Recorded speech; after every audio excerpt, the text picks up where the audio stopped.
Halo guys, kembali lagi bersama gue Nandi. Pada video kali ini, gue akan membahas salah satu film unik yang berjudul Frequencies 2013. Tidak pernah lupa, gue selalu mendoakan agar kalian dan keluarga bahagia serta sehat selalu ya. Film diawali dengan memperlihatkan sekumpulan murid yang sedang berbaris di depan kelas. Di scene ini kita akan difokuskan kepada seorang anak perempuan yang bernama Mary. Ya, selayaknya murid sekolahan biasa, mereka semua langsung dipersilahkan untuk mengerjakan soal ujian yang sudah diletakkan di atas meja. Namun bedanya, ujian ini harus dikerjakan dengan mata tertutup demi mencari tahu tingkat keberuntungan setiap murid yang ada di kelas tersebut. Yang dimana semakin tinggi tingkat keberuntungan seseorang, maka dipercaya akan semakin sukses mereka di masa depan. Secara mengejutkan, Mary mendapatkan skor di atas 100, yaitu 127. Sedangkan teman sekelasnya tidak ada yang mampu menembus angka 70 dan hanya berkisar di angka 60-an. Setelah itu, datanglah seorang anak laki-laki yang bernama Zack setelah ia diajak paksa oleh temannya yang bernama Theo. Ternyata Zack ini adalah satu-satunya murid yang mendapatkan nilai di bawah 0 alias -7.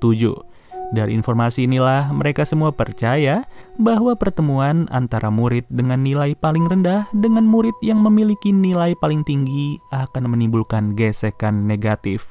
Yang ternyata memang benar, cukup menunggu selama 1 menit, cuaca yang tadinya cerah pun langsung berubah dalam seketika.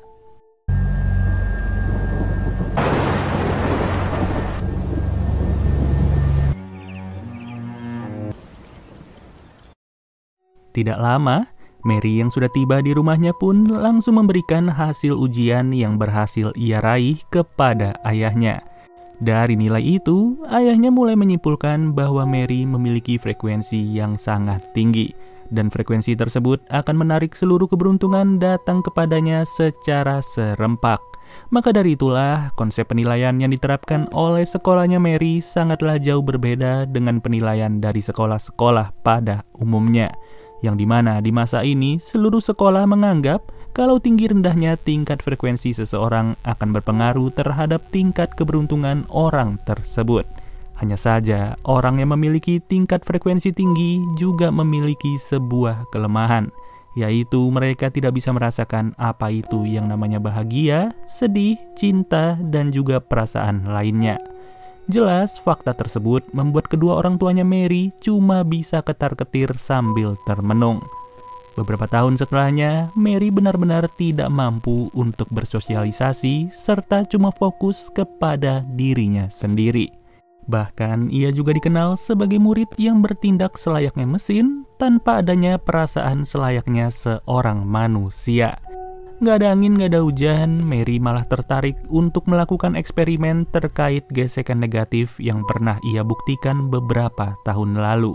Tentu, di eksperimen pertama ini, ia membutuhkan sosok Zack yang memiliki tingkat keberuntungan paling kecil atau tingkat frekuensi paling rendah. Dan benar saja, sambil menunggu selama 1 menit, Mary berhasil membuktikan gesekan tersebut serta mengulangi eksperimennya secara bertahap.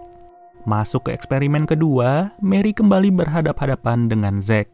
Yang kali ini Zack tidak sanggup untuk berbicara banyak dan langsung pingsan dalam sekejap. Di eksperimen ketiga, Zack masih saja harus menuruti panggilan Mary yang selama ini sudah membuatnya jatuh cinta secara diam-diam. Dan pada eksperimen keempat, Zack mulai menyatakan perasaannya kepada Mary. Namun Mary langsung menolaknya sambil berkata bahwa sedari awal ia hanya bermaksud untuk melakukan penelitian. Kemudian sampailah kita pada eksperimen kelima yang dimana Mary langsung memberikan konfirmasi kalau dirinya tidak merasakan apa-apa selama berhadapan dengan Zack.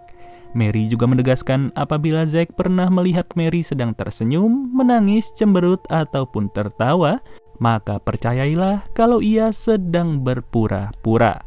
Singkat waktu, Mary semakin beranjak dewasa dan ia berencana untuk melanjutkan hidupnya seperti biasa. Tapi ya mau dia pergi kemana aja, Mary selalu disambut oleh keberuntungan.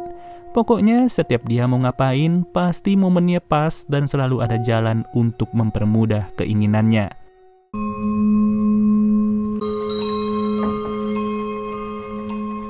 Not due in for another week, but I'll just go check. It's not lucky. Sayangnya selama ini Mary harus mengkonsumsi berbagai obat-obatan demi perkembangan emosinya. Bagaimana tidak, di saat hari ulang tahunnya pun Mary cuma bisa terdiam tanpa menyapa tamu-tamunya. Dan sampai suatu ketika, datanglah Zack di rumahnya itu sambil berusaha untuk merayu Mary agar berbicara banyak. Namun pada faktanya, Mary masih saja menunjukkan sikap kepura-puraannya seolah-olah Zack tidak mengetahui hal tersebut. Gak lama, mereka pun kembali bertemu di acara reunian sekolah. Untuk kesekian kalinya, Zack tidak pantang menyerah membuka pembicaraan agar bisa lebih dekat dengan Mary walaupun hanya terbatas selama 1 menit. Yang dimana pada kesempatan ini, Zack berkata kalau ia berhasil meningkatkan tingkat frekuensinya agar dapat setara dengan Mary. Ya, atas pengakuan inilah, Mary sebenarnya percaya nggak percaya sama Zack. Apalagi, Zack juga memberitahu kalau satu-satunya cara menyeimbangkan frekuensi adalah dengan saling bersentuhan. Memang sih, kalau ditunggu-tunggu selama beberapa menit, Mary mulai merasakan sesuatu dari dalam dirinya. Tidak diketahui pasti perasaan apa, tapi yang jelas ia seperti merasa hangat serta tidak ingin lepas dari genggaman Zack.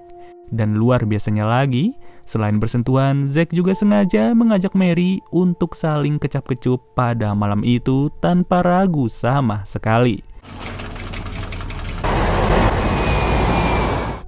Kemudian, scene kembali mundur kepada situasi sebelum mereka semua menjalani ujian. Yang ternyata, Zack mulai merasa tertarik dengan keberadaan Mary setelah Mary berperilaku baik kepadanya. Atas hal itulah, Zack terus-terusan bersikeras untuk berada di sekolah ini, walaupun si kepala sekolah sudah berkata kalau Zack tidak mampu berkembang seperti yang lain. Ya, tidak lain tidak bukan, tujuan Zack hanyalah satu, yaitu berusaha untuk dekat dengan Mary yang dikenal paling spesial serta sangat angkuh. Berbagai cara sudahlah dilalui oleh Zack sendiri, baik dari belajar mengenai frekuensi bersama temannya yang bernama Theo, sampai belajar mengenai musik bersama ayahnya Theo. Tapi ya tetap saja, tidak ada yang lebih baik selain berinteraksi langsung dengan Mary serta menggenggamnya untuk pertama kali. Tidak cukup dengan menggenggam, Zack juga ditawari oleh Mary untuk menyentuhnya sebebas mungkin. Pada titik ini, Mary percaya kalau cara tersebut berhasil membuatnya merasakan apa itu perasaan cemas. Yang dimana sebelumnya Mary juga berhasil merasakan apa itu rasanya gugup untuk pertama kali dalam hidupnya. Ya, alhasil setelah Mary membiarkan Zack menyentuhnya sebebas mungkin, mereka berdua pun terlihat sudah melewati hari dengan berduaan saja. Siapa yang menyangka atas aksi nekat yang dilakukan oleh Zack, Mary pun tidak lagi mendapatkan keberuntungan seperti biasanya. Padahal selama ini Mary tidak pernah ketinggalan kereta sama sekali.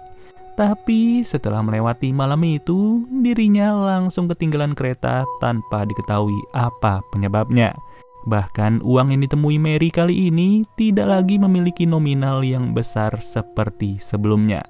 Tentu dong, dengan perubahan yang begitu drastis, kedua orang tuanya Mary langsung kebingungan serta terheran-heran sejak kapan anaknya membawa seorang pria.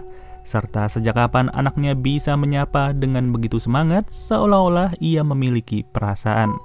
Yang lebih menonjol, tidak ada lagi batasan waktu bagi Zack maupun Mary untuk bersamaan. Tidak seperti sebelumnya yang dimana mereka hanya dibatasi untuk berbicara selama 1 menit. Namun hal itu justru membuat kedua orang tuanya Mary nggak senang karena ia merasa kalau Zack sudah merubah takdir dari anaknya. Sampai-sampai Zack harus menerima teguran keras dari instansi pemerintah terkait masalah tersebut. Usut punya usut, dunia yang sekarang mereka tempati ini menganut kepercayaan kalau keberuntungan adalah segalanya. Maka dari itu, Zack dianggap sudah melakukan kejahatan besar setelah memperkecil tingkat keberuntungan dari seorang Mary. Ya, selama menjalani masa hukuman, Zack terpaksa harus berpikir keras kenapa setiap orang terlahir dengan frekuensi yang berbeda. Kalau seperti ini, bagaimana caranya untuk bisa hidup berdampingan serta memperbaiki peradaban manusia di masa yang akan datang? Alhasil, atas segala pertanyaan itu, Zack pun mengajukan sebuah permohonan agar dirinya bisa dipertemukan dengan ayahnya, Theo. Pada posisi ini, ayahnya Theo pun mengaku kalau selama ini keluarganya tidak pernah terpengaruh dengan yang namanya frekuensi. Ternyata, ayahnya Theo sudah menyimpan sebuah jawaban untuk mengatasi perbedaan frekuensi dari tiap-tiap orang selama turun-temurun. Yang dimana satu-satunya cara adalah dengan memperdengarkan alunan musik yang diciptakan oleh komponis bernama Mozart. Dari lantunan musik inilah, ayahnya Theo berani membuktikan bahwa setiap orang akan berada di frekuensi yang sama. Tentunya cara ini jauh lebih baik daripada cara singkat yang sempat dilakukan oleh Zack kepada Mary. Dan pada akhirnya setelah mengetahui jawaban tersebut, instansi pemerintah pun memutuskan untuk memutar lantunan lagu milik Mozart di seluruh penjuru. Tentu saja dengan tujuan agar setiap orang mampu hidup tanpa terbatas oleh perbedaan frekuensi, serta hidup dengan peradaban yang lebih maju. Pada intinya sih, film ini benar-benar mengajarkan kita untuk bisa menghargai setiap perbedaan. Tidak peduli kamu terlahir dengan kelebihan serta kekurangan seperti apa, setiap orang berhak untuk berinteraksi satu sama lain tanpa dihalangi oleh batasan-batasan tertentu. Oke deh guys, mungkin segini aja pembahasan alur cerita dari film Frequencies 2013. Sampai bertemu lagi di video berikutnya. Gua Nandi cabut dulu. Dadah.